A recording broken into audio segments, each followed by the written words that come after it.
and ladies. Welcome to the first session. My name is Amy Leister. I'm a vice president with the Greater Scranton Chamber of Commerce. Welcome to today's session. I'm going to give you a little housekeeping before we do some introductions. A couple things. We're going to do some housekeeping notes. Our session will be 45 minutes. There's the doors and the exits should we have an issue. If you can please silence your phones. Today's session is sponsored by AT&T, and today we have Jennifer Lutsey. Okay.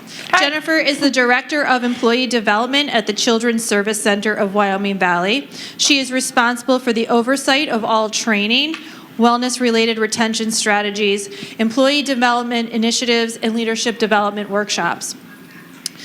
She has been employed with CSC for 20 years and is passionate about helping individuals and teams to achieve success through her engaging collaboration, mindful strategic planning, and dynamic instructor-led trainings. She resides in Luzerne County with her husband and 2 sons. She enjoys sports, reading, painting, and exploring the outdoors. And she also holds a bachelor's degree from Misericordia University, a master's degree from Marywood University, and is a licensed social worker. She is also an outpatient therapist and is certified in numerous clinical treatment modalities. Yeah. Okay. So it's my pleasure to introduce Jennifer. Good morning, good morning. I said that I would start on this stage. This is not going to last long. This is too high for me. I was joking that you could put all the yellow tape up you want. It's not ground level, exactly. So I will be moving about the audience. I like to be more immersed in the audience anyway. So how was everyone's morning? We enjoyed the keynote speaker and opening. Breakfast was delicious. I drank my coffee a little too fast. So what I would like to do starting out today, we're going to be walking through a presentation all about exploring the interconnections between personal and professional development. It is my contention that the personal has to come first in order to have the professional grow and take off. Okay, so what we're going to start with is a brief mindfulness exercise. As was mentioned, and here's me coming down because that was too much for me. Okay, so I'm just going to be down here now. I'm a certified mindfulness-informed professional, and I use mindfulness in all of the practice with my clients and patients in my clinical practice. So what I'm going to do is I'm going to walk you through a little grounding exercise to bring you back to the present moment and get you ready for today's session, get you ready for the day. If you do not feel comfortable closing your eyes, that's completely okay. Feel free to pinpoint something in the room that you can put your gaze upon, just soften it, or you can certainly look at the visual aid that I have provided to you. When I was putting this PowerPoint together, my boss wanted to see it, and he's like, what is this? I'm like, that's none of your concern. Don't worry. It's just a nice visual aid to get people relaxed. Okay, so just listen to my voice. Close your eyes down when you're ready. We're going to start by taking a big, deep breath in and out through the mouth. Again, big, deep breath in, out through the mouth. Breathe in this time, expanding down below the diaphragm, making that belly rise nice and big. And exhale out. I want you to imagine a bright light. It can be whatever color you choose, silver, gold, green, blue, rainbow. I want you to envision that as you're breathing softly and naturally now, starting at the tips of your toes, swirling all around your feet, prompting relaxation. That bright light, that healing energy is moving up your ankles, circling your calves and shins, resting at the knees, removing any tension, pain, discomfort, tingly sensations in your body. Now take that light, travel it up your thighs, around your pelvic region, resting at your hips, removing any negativity that you are holding there. That bright light of healing energy is moving up your stomach, your abdomen, your chest, your lower back, your upper back, resting comfortably at your shoulders, removing any tension there. Big deep breath in. Long exhale out. That bright light now circulates over your arms, your hands, your fingertips, back up to your shoulder blades, your neck. Rest comfortably at the crown of your head, enveloping you in healing energy and grounding you to this present moment. Big deep breath in. Long exhale out. One more time, big deep breath in. Long exhale out. When you're ready, you can open your eyes. I like to shake out anything kind of left over hanging around that the light didn't take away. How are we feeling? Wonderful. Okay, so the objective of this presentation is to gain essential empowerment strategies, and that's what our whole conference here today is, right? To gain, to network, to explore ourselves through the power of mindful intention. And that's the key for this whole presentation, is to be mindful about ourselves first, and then the professional comes after. What we're trying to do is cultivate an open mindset through our compassionate level of self-reflection. We want to generate vulnerable curiosity of ourselves in order to maximize our capabilities, defining our principles, our practices, our thoughts, beliefs, passions in order to propel our own exciting growth, create opportunities by releasing resistance and self-limiting beliefs, and then increase alignment and balance through purposeful self-care practices. So once we get mindful and intentional about exploring ourselves, being vulnerable with ourselves, getting curious, that's when we'll start to see that professional life take off a little bit, because we know ourselves, we trust ourselves, we're comfortable with ourselves, we know our capabilities. So this whole presentation is broken into 5 different tips, just some things I've learned either through my own personal evolution or in my clinical practice. At the end of each section, there'll be some considerations for you. My more spiritual folks in the room, you'll notice that the questions that I pose kind of align with the chakra system. So little tip, bonus points if you pay attention to that. But tip number 1 is routinely reflect on you. You are the most important person in your life. The best relationship that you're going to have has to be with yourself first.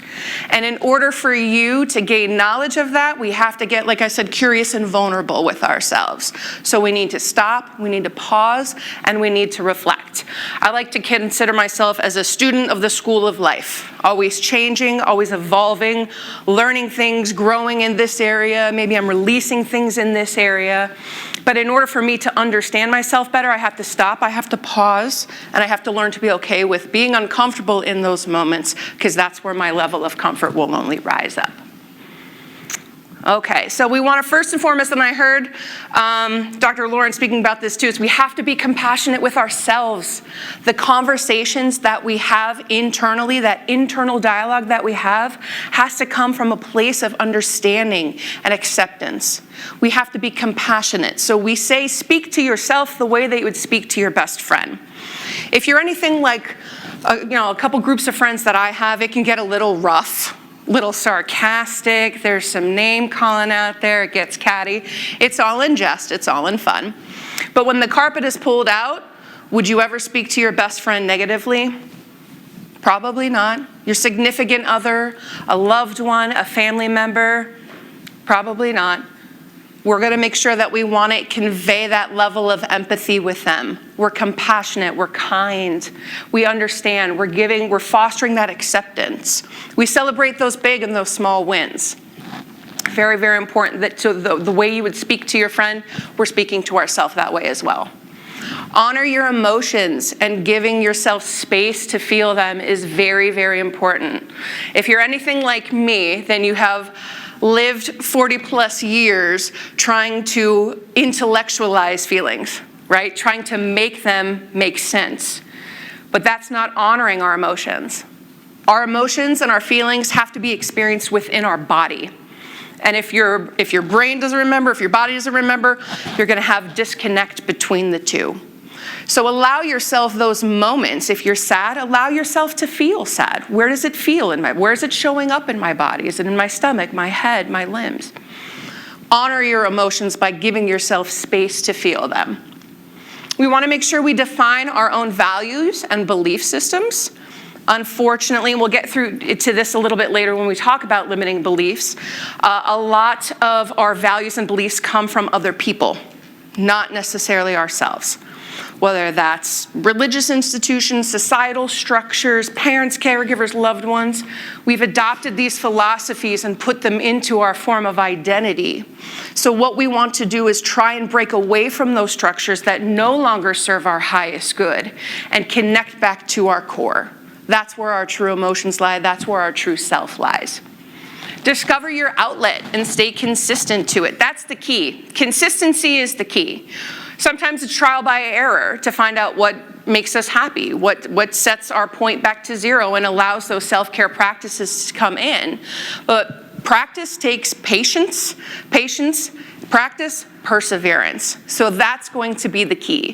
Finding what lights you up, finding what helps reset those stress levels back down to zero, and staying consistent to them. Determine which path aligns with your preferred self by following your level of excitement. If it's not for you, it's got to go. If it doesn't light you up, it's no longer serving your highest good. We want to do the things and follow the things where our passions lie. That will help you stay more consistent. And life is all about the journey to that goal, to that growth, experiencing that in between. That's where the good stuff is. That's where all the little things that add to those big things lie. So it's not just about the destination, it's about the journey of you getting there as well. And finally, ask yourself questions with non-judgmental curiosity. Again, we're not trying to intellectualize. There's going to be things that happen in your life that you just can't understand. And guess what? That's okay. So we want to make sure that we ask ourselves questions with true understanding, knowing that that's going to lead to our personal evolution. When we avoid conversations, not only with other people, but with ourselves as well, we are trading short-term discomfort for long-term dysfunction. It's going to lead to further problems down the line. So get curious about yourself and not in an over-analytical way. So here's some questions that you could consider. What are my strengths? What excites me about me? Who am I when no one is around versus who am I around other people? Am I accountable to myself? In what ways do I show up accountable to myself? Do I emphasize my most authentic traits? So we're going to define our I am statements, starting down at that root. Tip number 2, uncover your purpose inside of yourself instead of looking for it outside of yourself. So the Buddha says your purpose in life is to find your purpose and give your whole heart and soul to it. That's it. That's the key. Everyone can walk away now with the magic key. Yay. Congratulations. Easier said than done, right? How do I find my purpose? How do I start? Where do I even look? Well, there's the problem right there. We're not looking out here. The world is a mirror, forever reflecting what you are doing and what you are thinking and feeling inside. So we start there first. We start internally.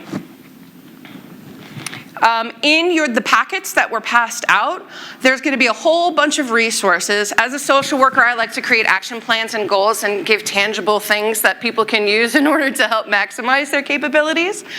So this section is all about finding your ikigai. I learned about ikigai in graduate school. I had been accustomed to doing SWOT analysis, strategic plans, and that's built off of strengths, weaknesses, opportunities, and threats. So that's kind of the way my mind had always worked until I learned about ikigai, which is a much more spiritual practice to find the intersectionality between what we love, what we're good at, what we can get paid for. So please feel free to fill that out if you're interested. It's a principle and tool that helps discover purpose through exploring your passions and your skills. So starting at the top, we're going to go clockwise. You would figure out what I love. You would think that that might be an easy question, right? Not when you sit down and you're like, okay, can I list all the things that I actually love? Next is what the world needs. On the bottom is what I can be paid for and what I'm good at. So if you notice in the middle, there's a little cluster of stars. That's your ikigai. That's the sweet spot. There's where you could find purpose because it's all about you. It's what you love. It's what lights you up. It's about what your goals are, what you can get paid for, what I can do as an individual to contribute to the world and society around me. So once I did this, I kind of never looked back at the whole SWOT thing and kind of looked at it in terms of, even when I'm working with departments or teams, I always kind of try and frame my mindset when working with them to look at it in terms of ikigai. Because when I have everybody working towards themselves individually, we're going to see the team be able to work better in terms of dynamics. Okay, so some considerations for this section. The benefits of self-discovery with the intention of understanding yourself, again with that power, the power of intention. We have an increased positive emotions. It enhances our motivation, our level of determination. We amplify our own level of resiliency. We enrich our social connections. We have improved physical health, reduced stress levels. We have expanded levels of consciousness. And we have a decreased behavioral activation when those triggers occur. I'm not a huge fan of using that word, but it's the one that most people understand is I feel triggered or something has triggered me. That just means that our behavioral activation response systems are turned on. And when we respond to those, that's where the ikigai comes in, is it teaches you how to be less responsive or less reactive to those things and go internally. So our I feel and our I have statements for this area, or what kind of fears are holding me back? That might be a deep one we spend a little bit of time on. What are my capabilities? How do I best contribute to my own growth? What events or circumstances did I allow to alter my mood or change my behavior today? That's a good one too. Allows you to see how you respond to others. Which relationships add value to my life?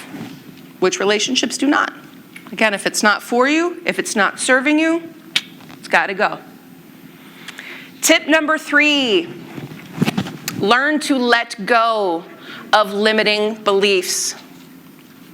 In a personal sense, this is the one that I have struggled with the most in my life, and it is something that I have to practice every day. My inner critic gets extremely loud. Anybody else's?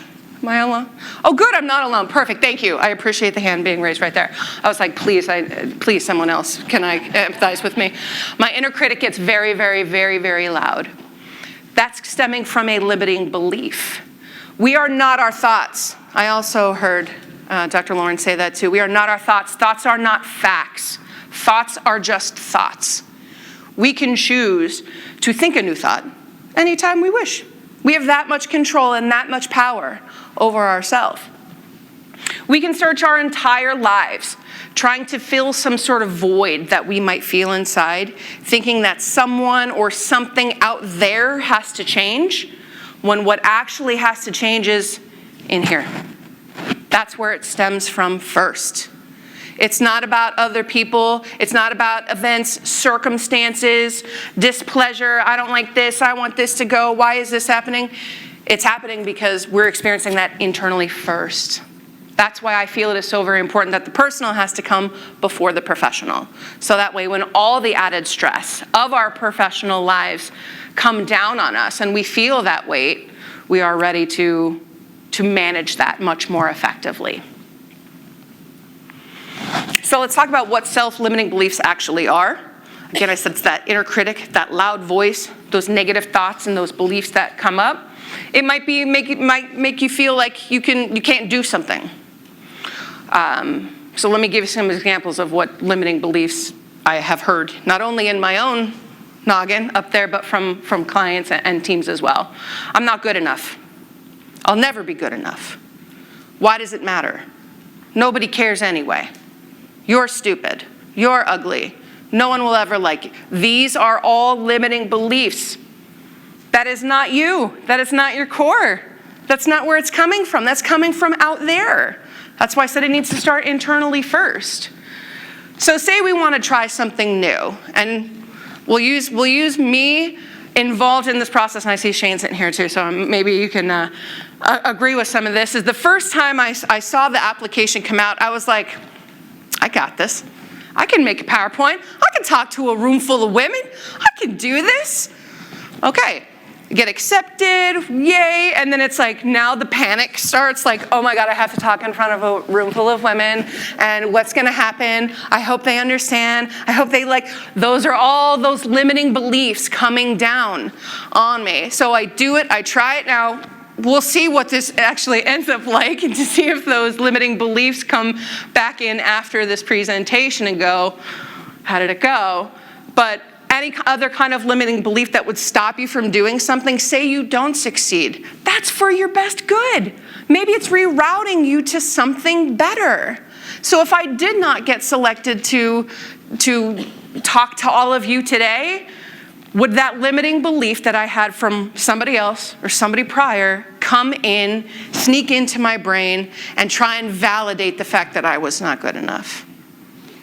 I don't know, because I'm here. And I'm enjoying my time with everybody. So thank you for that.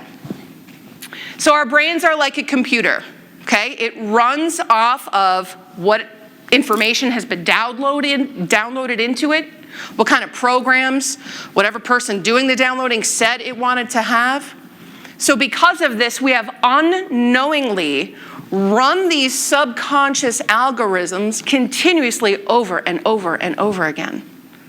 We don't have to live our lives like that. We don't have to succumb to all these limiting beliefs over and over and over again. We have the power to just download a new program up there. Again, Jen, easier said than done. It takes practice, patience, and perseverance. Our perseverance will overcome the ego's resistance. So a little indicator here to show you about the power of our mind. Our conscious mind accounts for about 12 to 15% of our activity, our daily life, the way it runs, but up to 90% of our activity, of our mind, the way it works, comes from the subconscious, the underlying. That's why I gave the little example of an iceberg there. You know, I'm sure a lot of people had heard about that analogy before. Is you only see about 10 to 15% of that iceberg, and the rest is down deep. You're never going to be able to discover that down there, that deep, until you get comfortable, vulnerable, and curious about yourself. So Mr. Eckhart Tolle, one of my favorite authors, says that awareness is the greatest agent for change. Until we learn how to become aware first, those subconscious algorithms are going to play over and over and over again. So in my field of practice, we create mnemonic devices and acronyms to remember literally everything, because there's just so much. So I created this little device, disengage. Disengage. How can we manage, practice, and combat those limiting beliefs? Of course, we want to disengage from them. Well, how do I do that? How do I achieve that? The first is to develop awareness. Realize what is happening. what is going on. Because again, until we are aware something is occurring, it's running subconsciously. Next is involving the body. How we involve the body, which is great. We started mindfulness, little mindfulness activity. Connect back to how we're feeling. Where am I feeling those things in my body? How are they coming up? How am I experiencing them? Next is silencing the mind through presence in the now. Presence in the nowness. Again, Eckhart Tolle being one of my favorite authors. Said the only moment that exists is right now. The past doesn't mean anything. The future has yet to be created by us. So the only thing that matters is right now. We can shut off how quickly the brain fires. We can shut off that inner critic, keep them kind of quiet, turn down the volume a little bit by experiencing the nowness. So E is for ego. The ego's not allowed. Kick them out. See you later, bye. Thanks for doing all you have done for me. We can't get so mad at the ego, right? It helps keep us alive. Its structures are rooted in the primitive part of our brain. So its function is to keep you alive, survival. That's great. Thank you for that, lizard brain. I appreciate that. But that's also what contributes to these limiting beliefs that we can get so easily sucked up into. So separate and create space. N stands for nurture in nature. If you can get outside, put some sunshine on your face. I've been caught on our main campus hugging trees. It's okay. I'm just grounding in this moment to the energy and the frequency of the earth. People just let me go anymore. They just, oh, there's Jen grounding in the moment.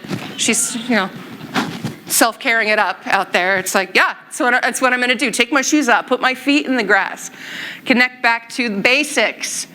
If you can't, that's okay. How else can you nurture yourself? Can you go by a window? Can you look at a tree? Can we experience all the different colors that nature provides to us? So extra bonus points if you can get yourself out into nature. G, gratitude as an attitude. What initially got me going on spirituality was Dr. Joe Dispenza, if anybody's ever heard about him before. He was actually able to study the effects of gratitude, the frequency in which your body will vibrate, and how you can produce that to other people. There is always something to be grateful for, always. I was doing a workshop not long ago at a correctional facility. I was in a room full of inmates, some of which would be there for life, and we were talking about gratitude. And the things that they were naming that they were grateful for had me in absolute awe. What a humbling moment for me as someone who is in an environment that could lead to such hopelessness. And they were still able to feel gratitude for things. And I'm not talking it has to be huge. It'd be like, I really enjoyed my cup of coffee this morning. Like, that Starbucks, it just hit the spot. Or the weather is so beautiful today. Or I'm in a room full of women who are wanting to experience something new and different and creative. There's always something to feel grateful for. When we're feeling it too, really feel it. Don't just say, oh yeah, I'm grateful. Yay. Feel that in your body. Where do you feel that gratitude? You're going to be able to amplify that. A stands for a thought instead of my thought. Again, thoughts are thoughts. Thoughts are not facts. We do not adopt a philosophy of our thoughts as part of our identity. Think about them as just kind of floating around on a breeze. One comes near you. Oh, okay. We just kind of let it go. We just let that travel away from us. We do not have to take that on as our form of identity. G stands for good thoughts plus good feelings, because you know what you get from that? Good experiences. Good thoughts, good feelings lead to good things. And E stands for expectations detachment. That is, again, the ego coming forward. When we're always trying to control an outcome of something, That's when we're detaching to an ego and to that thing, and that is the ego going, I need control, I need to understand, I need to dictate what's happening. Always expect great things to happen, but we want to detach from that specific outcome. So considerations in this area, once we break free of limiting belief, it's like letting go this huge weight, whether it's shackled us at the ankles, it's on our head, we release it from our chest. It's like letting go of all of those things that hold us back. Because the only thing holding you back right now in your life, if that's what you're experiencing, is you. So some questions to consider in our IC statement area is, what kind of resistance, aka the subconscious, am I creating for myself? That's bringing that into consciousness. What do I need to release to bring about positive changes? What are you holding on to? What's still present in your life? What patterns can I recognize that no longer serve my highest good? What actions can I take to produce a more favorable result? What kind of environments do I enjoy? What do I thrive in? What lights me up? Define your IC statements. Tip number 4, when in doubt, self-care it out. Sure, self-care is something that everybody, at least regardless of the occupation you have, is, oh, you gotta take care of yourself, you gotta take care of yourself. That's great. When?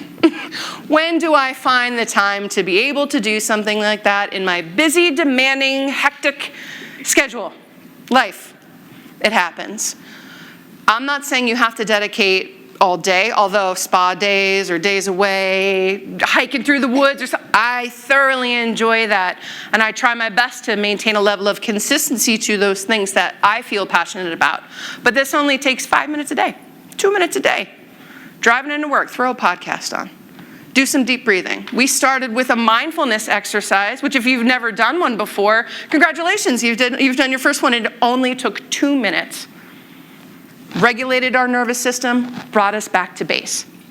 So an empty lantern provides no light. So self-care is the fuel that lights us up. So it's all about discovering how we can keep our own stress at bay. And stress affects all of us very differently in very different ways. And a little bit of stress, just a little bit of that positive stress, can lead to resilience. It has been shown and proven that we all need a little bit of that in our life. It keeps us motivated, it keeps us driven, it keeps us going. It's when it turns into that toxic stress that it becomes a problem. So it depends on a whole host of different variables, how we feel about that stress, how we respond to those levels of stress. So I've left a lot up there, but the one that I want to kind of touch base on is a heavy reliance on the external and a disconnect from the internal. Okay? Personal comes first. So if we're sensing, if we're noticing that we're being behaviorally activated, if we're responding to stress in a negative way, stop what you're doing and reconnect back to yourself. Again, it only has to take 2-3 minutes, tops. The world is a mirror, forever reflecting what you are doing within yourself. Mr. Neville Goddard. Fantastic. So the mindset shift, and things to consider here, is everything is a learning tool. Everything. Even those negative experiences where you think, why is this happening to me? It's trying to teach you something. Okay? Find out what that is through following your highest passion, in whatever passion that is. So whether it's praying, spending time with family or friends, writing in a journal. Writing has been absolutely incredible for my professional evolution, personal evolution, which led to professional evolution. Write it down, write it out. Play, sing loudly in my car. If anyone ever sees me driving, I'm from Luzerne County, but I travel up to Lackawanna quite frequently. If anyone ever sees me driving in my car and I am screaming, I'm having a good day. I promise that's just me coping. And I have a microphone, doesn't even matter. I have an audience, you'll see me pointing out the window. Just let me go. I'm having a good time, okay? But what lights you up? Where do your highest passion lies? Take part in your self-care practice, and the reason it's called a practice is because you have to continuously do it. Practice takes perseverance. You need to have the patience with yourself. If something's not working for you, all right, we don't have to do that anymore.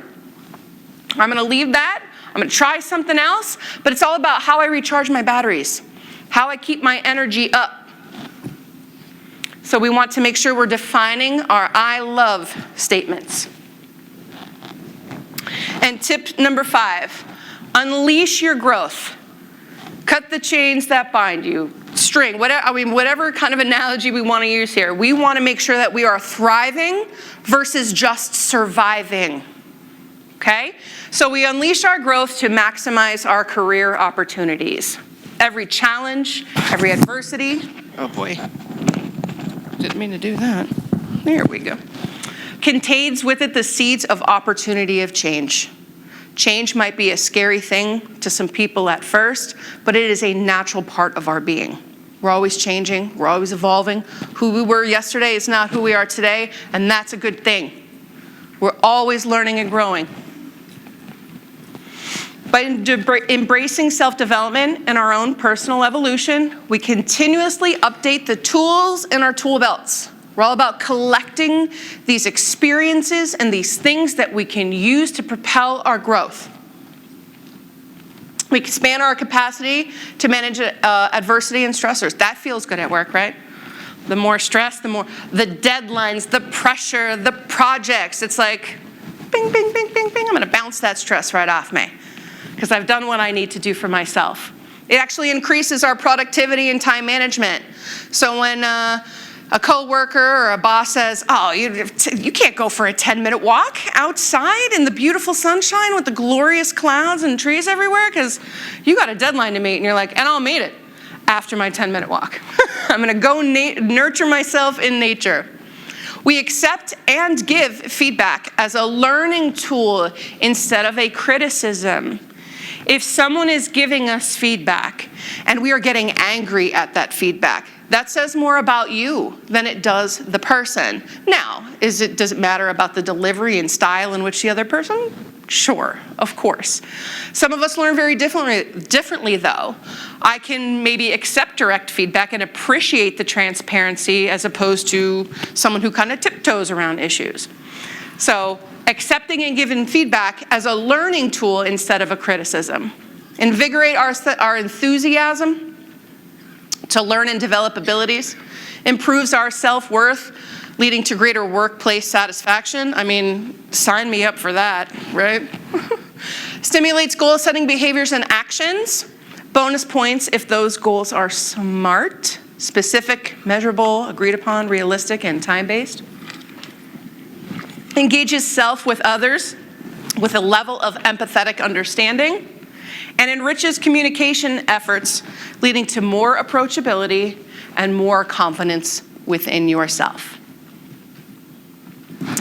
So to end with Mr. Eckhart Tolle, to know yourself as the being underneath the thinker, the stillness underneath the mental noise, the love and joy underneath the pain, is freedom, is our salvation, and is how we achieve a sense of enlightenment.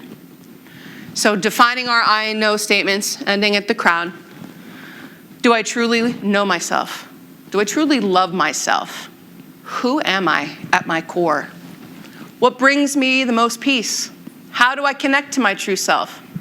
How can I remain focused and trusting in a seemingly chaotic environment? I know I am blessed because... That's a nice fill in the blank for you. Do I consult myself in my actions and my decisions?